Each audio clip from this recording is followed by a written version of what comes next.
Chapter 1. The Doubtvine. The keeper entered the garden without knowing they had crossed a threshold. There was no gate. There was no sign. No moment that marked the beginning.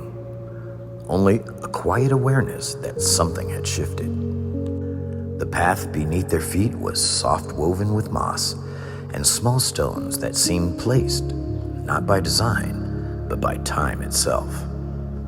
It curved gently forward, disappearing just enough to invite a step. And so, the keeper walked. At first, the garden felt open. Light filtered through the trees above, warm and steady. The air carried a stillness that was not empty but full, like something waiting to be noticed. There was no urgency here, only presence. Then, just ahead, something unfamiliar appeared.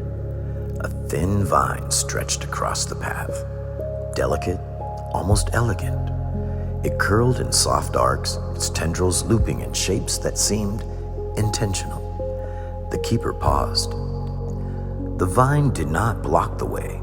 It rested lightly across the stones as if it had grown there by accident, and yet something about it asked a question. Are you sure this is the right way? The keeper stepped over it. The path continued, but not as clearly. A few steps later, another vine appeared, then another. Each one subtle, each one easily crossed. Yet, with every step, the path seemed to fade just slightly, as if the light itself had grown uncertain. The questions came more easily now. Not loud, not demanding, just present. What if this leads nowhere? What if there's a better path you haven't seen?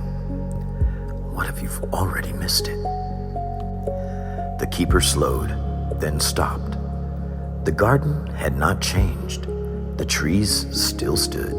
The air was still calm. But the path was no longer obvious. It had not vanished, but it no longer revealed itself the way it had before. The keeper looked ahead, then back, then down. The vines had multiplied, weaving softly across the stones, not thick enough to trap, and not strong enough to hold, only enough to interrupt. And beneath them, barely visible now, the path waited. The keeper stood there for some time, long enough for the questions to begin circling back on themselves, long enough for stillness to become something heavier. Then, without answering any of them, the keeper stepped forward. The vines did not resist. They bent, they shifted, they allowed passage without protest.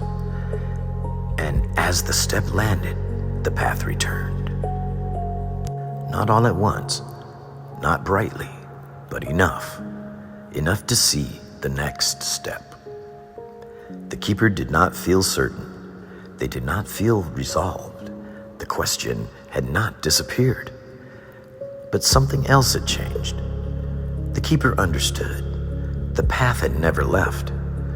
It had only grown dim in the places where the light was no longer noticed. And so they walked on, not because every question had been answered, but because the next step was.